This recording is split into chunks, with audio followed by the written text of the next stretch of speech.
Hey everybody, finally got enough returns in to make a little video.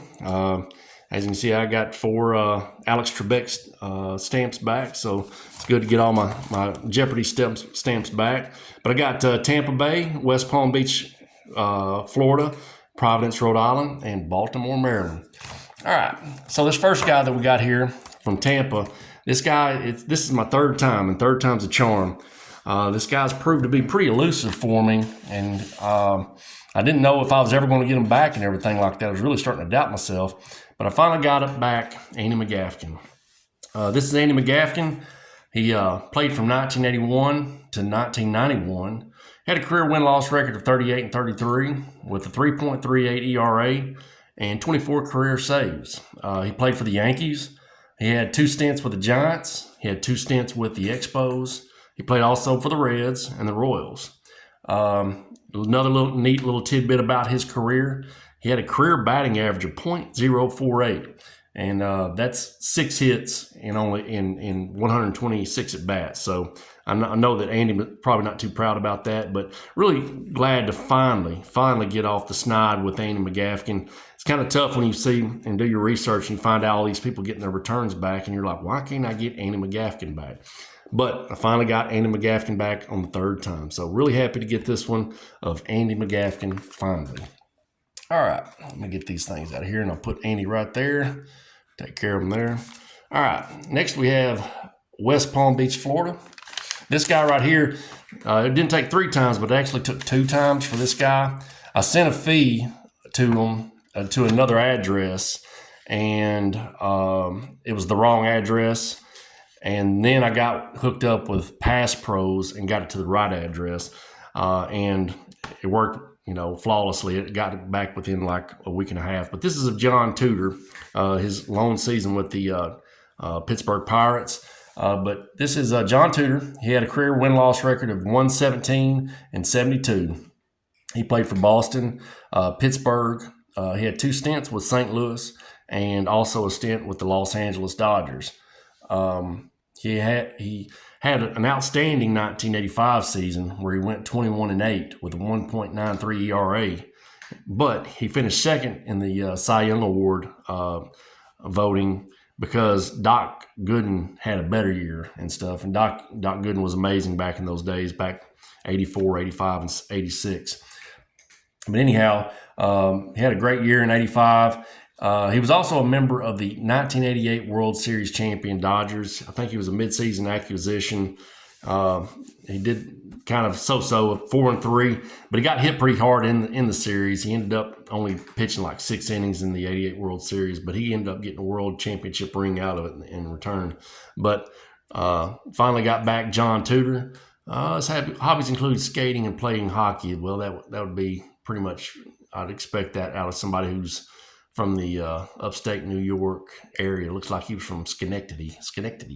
So there is John Tudor, and that was out of Pass Pros, and I think it was $10. So I'm really happy to get John there. All right. This next one is from a private signing out of Rhode Island, and it is of Mr. Don Slott. Don Slott played from 1982 to 1997. He played for the Royals, Rangers, Yankees, Pirates, Angels, White Sox, and Padres. He had 1,151 career hits with 77 home runs and a career batting average of .283. Had a little bit of playoff experience. Got some playoff time with the 84 Royals. And he also had playoff experience in the early 90s with the Pittsburgh Pirates in 90, 91, 92.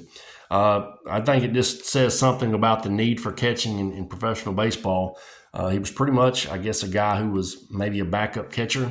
Ended up having a 15-year career and everything like that. So I think that was pretty impressive there.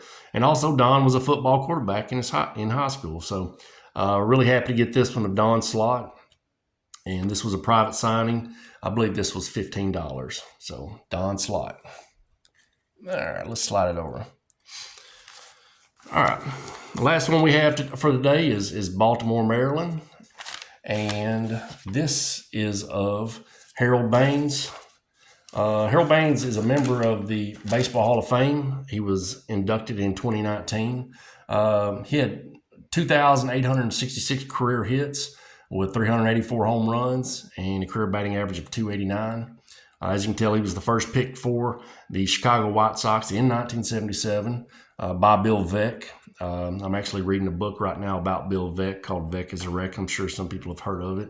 It's not the best book. It's been a slog to run through. But another thing that I've been digging deeper into Harold Baines' career, he was also had a very low signing bonus for the times and stuff. It was very, very low and stuff. And I didn't know if the Chicago White Sox were cash poor at the time, but knowing if Bill Veeck was probably the owner, that probably played into the reason why his signing bonus was so low.